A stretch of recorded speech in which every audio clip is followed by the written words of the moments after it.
ದಾಂಡೇಲಿ ನಗರದ ಅಂಬೇವಾಡಿಯ ಪ್ರಥಮ ದರ್ಜೆ ಕಾಲೇಜಿನಲ್ಲಿ ನಡೆದ ಪಿಎಂ ಉಷಾ ಯೋಜನೆಯ ಉದ್ಘಾಟನಾ ಕಾರ್ಯಕ್ರಮಕ್ಕೆ ಉತ್ತರ ಕನ್ನಡ ಲೋಕಸಭಾ ಕ್ಷೇತ್ರದ ಸಂಸದರಾದ ವಿಶ್ವೇಶ್ವರ ಹೆಗಡೆ ಕಾಗೇರಿ ಅವರನ್ನು ಕಡೆಗಣಿಸಿ ತರಾತುರಿಯಲ್ಲಿ ಕಾರ್ಯಕ್ರಮ ಉದ್ಘಾಟನಾ ನೆರವೇರಿಸಿದ ಕಾಲೇಜಿನ ಪ್ರಾಂಶುಪಾಲ ಎಂಡಿ ಒಕ್ಕೊಂದು ಸಹಿತ ಇನ್ನಿತರ 3 ಅಧಿಕಾರಿಗಳ ಮೇಲೆ ಕಾನೂನು ಕ್ರಮ ಜರುಗಿಸಲಾಗುವುದೆಂದು ಹಳಿಯಾಳ ವಿಧಾನಸಭಾ ಕ್ಷೇತ್ರದ ಮಾಜಿ ಶಾಸಕ ಮತ್ತು ಬಿಜೆಪಿ ಮುಖಂಡರಾದ ಸುನಿಲ್ ಹೆಗಡೆ ಅವರು ಹೇಳಿದ್ದಾರೆ. ಮೊನ್ನೆ MP ಚುನಾವಣಾ ಸಂದರ್ಭದಲ್ಲಿ ಕಾಂಗ್ರೆಸ್ಸಿನ ಕೆಲವು ನಾಯಕರುಗಳು, ಮುಖಂಡರುಗಳು, ಕೆಲವೊಂದು ಸಾಮಾನ್ಯ ಜನ ಇಂದಿನ ನಮ್ಮ ಸಂಸದರಾದ ಅನಂತಕುಮಾರ್ ಹೆಗಡೆ ಅವರು ಏನು ಮಾಡಿದ್ರು, ದಾಂಡೇಲಿಗೆ ಎಷ್ಟು ಸಲ ಅಭಿವೃದ್ಧಿಗೆ ಬಂದಿಲ್ಲ, ಸಮಸ್ಯೆ ಬಂದಿಲ್ಲ ಅಂತ ಹೇಳಿರುವಂಥ ಅಪವಾದನೆ ಇತ್ತು. ಆದರೆ ಈಗ ಹೊಸದಾಗಿ ಬಂದಂಥ ಸಂಸದರು ಇಡೀ ಜಿಲ್ಲೆ ತುಂಬ ಓಡಾಡಿ ಹಲವಾರು ಕಾರ್ಯಕ್ರಮಗಳಿಗೆ ಹಲವಾರು ಇದಕ್ಕೆ ಅಟೆಂಡ್ ಮಾಡುವಂಥ ಕೆಲಸಗಳನ್ನು ನೀವೆಲ್ಲ ನೋಡಿದ್ದೀರಿ. ಆದರೆ ಮೊನ್ನೆ ದಿನ ಈ ಹಿಂದೆನೂ ಹಾಗೆ ನಿಮ್ಮ ವಿಶ್ವೇಶ್ವರಯ್ಯ ಟೆಕ್ನಿಕಲ್ ಇದರಿಂದ ಅವರಿಗೆ ದುಡ್ಡು ಕೊಟ್ಟಿದ್ರು. ಆ ಸಂದರ್ಭದಲ್ಲಿ ಅವರು ಅನಂತಕುಮಾರ್ ಪ್ರೋಟೋಕಾಲ್ ವೈಲೇಷನ್ ಮಾಡಿದರು, ಕರೆದಿಲ್ಲ ಅನ್ನುವಂಥ ವಿಷಯಗಳನ್ನು ನಾವು ನಿಮ್ಮ ಗಮನಕ್ಕೆ ತಂದಿದ್ದೇವೆ. ಈ ಸಲನೂ ಮೊನ್ನೆ ದಿನ ಸರ್ಕಾರಿ ಪ್ರಥಮ ದರ್ಜೆ ಕಾಲೇಜು ದಾಂಡೇಲಿ ಇದಕ್ಕೆ PM ಉಷಾ ಯೋಜನೆಯಲ್ಲಿ 5 ಕೋಟಿ ರೂಪಾಯಿಗಳು ಮಂಜೂರಿ ಆಗಿದೆ. ಈ 5 ಕೋಟಿ ಮಂಜೂರಿ ಆದ ನಂತರ ಇದು ಕಾಲೇಜಿನ ನವೀಕರಣ ಮೇಲ್ದರ್ಜೆಗೆ ಕಾಮಗಾರಿಗಳು ಇರಿಸುವಂಥ ಸಂಸ್ಥೆಗೆ ಕೊಟ್ಟು ರೈಟ್ ಸಂಸ್ಥೆಯವರು ಇದನ್ನು ಟೆಂಡರ್ ಕೊಟ್ಟಿದ್ದಾರೆ. ಇದು ನಮ್ಮ ಗಮನಕ್ಕೆ ಇಲ್ಲ, ಅಂದರೆ ಸಂಸದರ ಗಮನಕ್ಕೆ ಇಲ್ಲ, ಅಂದರೆ ಮಂಜೂರಾಗಿದ್ದು ಗೊತ್ತಿದೆ, ಅದು ಈ ಕಾರ್ಯಕ್ರಮ ಗಮನಕ್ಕಿಲ್ಲ. ನಿನ್ನೆ ದಿನ ಪೇಪರ್ನಲ್ಲಿ ನೋಡಿದಾಗ ಈ ಕಾರ್ಯಕ್ರಮ ಆಗಿದ್ದ ಬಗ್ಗೆ ನಮ್ಮ ಗಮನಕ್ಕೆ ಬಂದ ನಂತರ ನಾವು ಇವತ್ತು ಕಾಲೇಜಿಗೆ ಹೋಗಿದ್ದೆ. ಅಲ್ಲಿಯ ಪ್ರಿನ್ಸಿಪಾಲ್ ಜೊತೆ ನಾವೆಲ್ಲ ಸೇರಿ ಮಾತಾಡಿದ್ವಿ, ಏನಪ್ಪ ಇದು ಇಲ್ಲರಿ ನಾವು MP ಅವರ ಹೆಸರನ್ನು ಹಾಕಿದ್ದೇವೆ ಅಂತ ಹೇಳ್ತಾರೆ. As per central protocol central government ಸ್ಕೀಮ್ಗಳನ್ನು ಉದ್ಘಾಟಕರಾಗಿ MP ಅವರೇ ಮಾಡಬೇಕು. MP ಅವರ ಗಮನಕ್ಕೆ ತಂದು ಕಾಲೇಜಿನ ಈ ಏನಿದೆ ಇನ್ವಿಟೇಷನ್ ಕಾರ್ಡ್ ಮೇಲೆ ಆ್ಯಕ್ಚುಲಿ ಇದು MD ಒಕ್ಕುಂದವರು ಇದಕ್ಕೆ ಜವಾಬ್ದಾರಿ. ಆದರೆ ಇವ್ರು ಏನು ಮಾಡಿದ್ದಾರೆ, ತಮ್ಮ ಸಂಗಡ ಮತ್ತು 3 ಜನ ಆಫೀಸರಿಗೆ ತೊಗೊಂಡು ಬಿದ್ದಿದ್ದಾರೆ. ಇವ್ರು ಯಾರೂ ಸಹ ಆಧಾರದ ಸ್ವಾಗತ ಕೋರು MP ಅವರಿಗೆ ಕಾಂಟ್ಯಾಕ್ಟೇ ಮಾಡಲಿಲ್ಲ ಈ ವಿಷಯದಿಂದ. ಇನ್ವಿಟೇಷನ್ನು ಯಾವಾಗ ಮುಟ್ಟಿದೆ, ಇವತ್ತು ಮುಟ್ಟಿದೆ MP ಅವರ ಆಫೀಸಿಗೆ. ಮತ್ತು ಈ ಯೋಜನೆಯನ್ನು ಉದ್ಘಾಟನೆ ಮಾಡಿ ತರಾತುರಿಯಲ್ಲಿ ಮಾಡುವಂಥ ಕೆಲಸ ಮಾಡಿದ್ರಿಂದ ಇದು ಟೋಟಲಿ ಪ್ರೋಟೋಕಾಲ್ ವೈಲೇಷನ್ ಅಷ್ಟೇ ಅಲ್ಲ, MP ಅವರ ಹಕ್ಕುಚ್ಯುತಿ. ಇದಕ್ಕೆ ಜವಾಬ್ದಾರಿ ಯಾರು? ಈ ಆಧಾರದ ಸ್ವಾಗತ ಹೇಳಿದಂಥ ಎಲ್ಲ ಆಫೀಸರ್ಸು, ಡಾಕ್ಟರ್ ಒಕ್ಕುಂದ, ಪ್ರಿನ್ಸಿಪಾಲ್ರು ಮತ್ತು ಶಾಸಕರು. ಇದಕ್ಕೆ ಜವಾಬ್ದಾರಿ ಇರೋರು ಇವರು, ಈ ಜನ ಇದಕ್ಕೆ ಜವಾಬ್ದಾರಿ. ಹೀಗಾಗಿ ಇದು ಮುಂದಿನ ದಿನಗಳಲ್ಲಿ ಈಗ ನಾವು ಅಲ್ಲಿ ಹೋಗಿ ಬಂದಿದ್ದೇವೆ. ಇದಕ್ಕೆ ಈ ಸ್ಕೀಮಿಗೆ ಏನಾದರೂ ತೊಂದರೆ ಆದರೆ ಅಥವಾ ಏನಾರು ಆದರೆ ಇದಕ್ಕೆ ಜವಾಬ್ದಾರಿ ಇವರೇ, ಈಗ ನಾ ಹೇಳಿದಂಥವರೇ ಇದಕ್ಕೆ ಜವಾಬ್ದಾರಿ.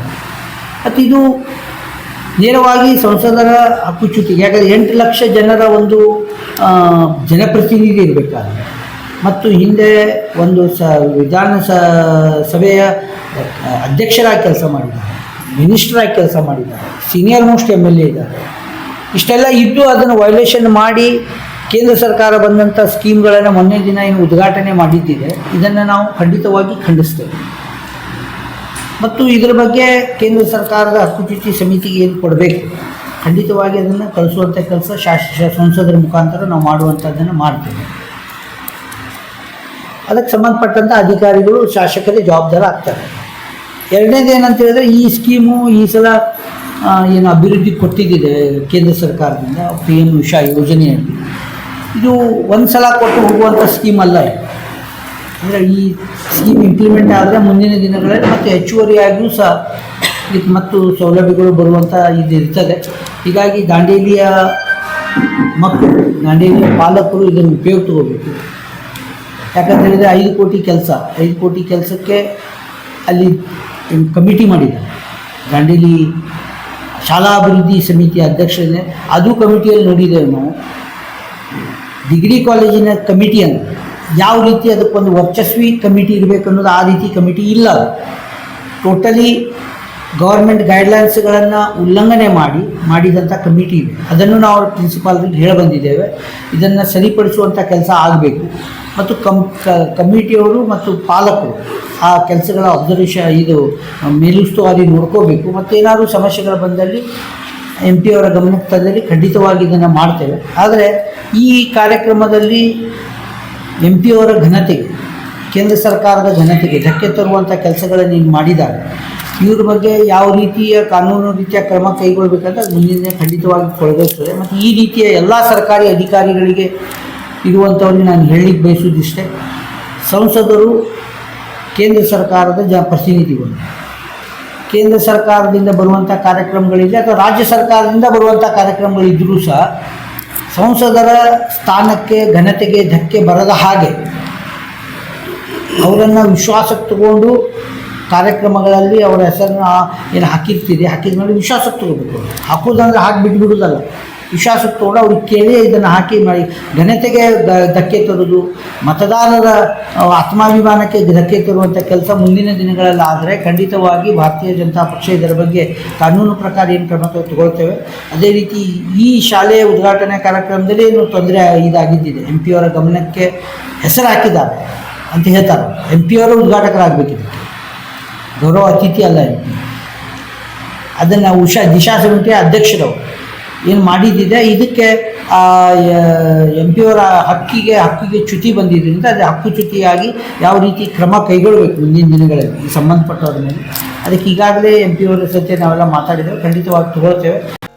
ಪ್ರವಾಸಿ ಮಂದಿರದಲ್ಲಿ ಕರೆದ ಸುದ್ದಿಗೋಷ್ಠಿಯಲ್ಲಿ ಮಾತನಾಡುತ್ತಿದ್ದ ಅವರು, ಪಿಎಂ ಉಷಾ ಯೋಜನೆ ಕೇಂದ್ರ ಸರ್ಕಾರದಾಗಿದ್ದು ಕೇಂದ್ರ ಸರ್ಕಾರವು ಈ ಯೋಜನೆಗೆ 5 ಕೋಟಿ ರೂಪಾಯಿಗಳನ್ನು ಮಂಜೂರು ಮಾಡಿದೆ. ಹೀಗಿರುವಾಗ ಪ್ರೋಟೋಕಾಲ್ ಪ್ರಕಾರ ಸಂಸದರಾದ ಕಾಗೇರಿರವರ ಹೆಸರನ್ನು ಆಮಂತ್ರಣ ಪತ್ರಿಕೆಯಲ್ಲಿ ಉದ್ಘಾಟಕರಾಗಿ ನಮೂದಿಸಿ ಆಹ್ವಾನ ನೀಡಬೇಕಾಗಿತ್ತು. ಆದರೆ ಪ್ರಾಚಾರ್ಯ ವಕ್ಕುನ್ ಮತ್ತು ಇತರ ಅಧಿಕಾರಿಗಳು ಇವೆಲ್ಲವನ್ನು ಕಡೆಗಣಿಸಿ ಸಂಸದರ ಘನತೆಗೆ ಚ್ಯುತಿ ತಂದಿರುವ ಕಾರಣ ಕರ್ತವ್ಯ ಲೋಪ ಎಸಗಿದ ಅಧಿಕಾರಿಗಳ ವಿರುದ್ಧ ಕಾನೂನು ಕ್ರಮ ಜರುಗಿಸಲಾಗುತ್ತದೆ. ಕೇಂದ್ರ ಸರ್ಕಾರದ ಹಕ್ಕುಚ್ಯುತಿ ಸಮಿತಿಗೂ ಕೂಡ ದೂರ ಸಲ್ಲಿಸಲಾಗುತ್ತದೆ. ಈ ಯೋಜನೆಗೆ ಮುಂದಿನ ದಿನಗಳಲ್ಲಿ ಯಾವುದೇ ಅಡಚಣೆ ಉಂಟಾದರೆ ಕೇಂದ್ರದ ಬಿಜೆಪಿ ಸರ್ಕಾರ ಹೊಣೆ ಆಗುವುದಿಲ್ಲ ಎಂದು ತಿಳಿಸಿದ ಸುನಿಲ್ ಹೆಗಡೆರವರು ಮುಂದುವರೆದು ಮಾತನಾಡುತ್ತಾ, ಸರ್ಕಾರದ ಮಾರ್ಗಸೂಚಿಗಳನ್ನು ಕಡೆಗಣಿಸಿ ಕಾಲೇಜು ಅಭಿವೃದ್ಧಿ ಸಮಿತಿ ರಚನೆ ಮಾಡಲಾಗಿದ್ದು ಈ ಲೋಪವನ್ನು ಸರಿಪಡಿಸಿಕೊಂಡು ಸಮಿತಿಯ ಮೇಲ್ವಿಚಾರಣೆಯ ಜವಾಬ್ದಾರಿ ಸಮಿತಿಯ ಸದಸ್ಯರಿಗೆ ಮತ್ತು ಪಾಲಕರಿಗೆ ನೀಡಲು ಪ್ರಾಂಶುಪಾಲ ಎಂಡಿ ವಕ್ಕುನ್ಗೆ ಸೂಚಿಸಿದ್ದೇವೆ ಎಂದರು. ಈ ಸಂದರ್ಭದಲ್ಲಿ ದಾಂಡೇಲಿ ಬಿಜೆಪಿ ಮಂಡಳದ ಅಧ್ಯಕ್ಷ ಬುಧವನಗೌಡ ಪಾಟೀಲ್, ಪ್ರಧಾನ ಕಾರ್ಯದರ್ಶಿ ಮಿಥುನ್ ನಾಯಕ್, ನಗರಸಭಾ ಸದಸ್ಯರಾದ ದಶರಥ್ ಬಂಡಿವಡ್ಡರ್, ವಿಜಯ್ ಕೋಲಿಕರ್, ರಮಾ ರವೀಂದ್ರ, ಮುಖಂಡರಾದ ಸುಧಾಕರ್ ರೆಡ್ಡಿ, ಮಂಜುನಾಥ್ ಶೆಟ್ಟಿ, ಚಂದ್ರಕಾಂತ್ ಕ್ಷೀರಸಾಗರ್, ಪ್ರಶಾಂತ್ ಬರ್ಸುತೇಕರ್ ಇದ್ದರು.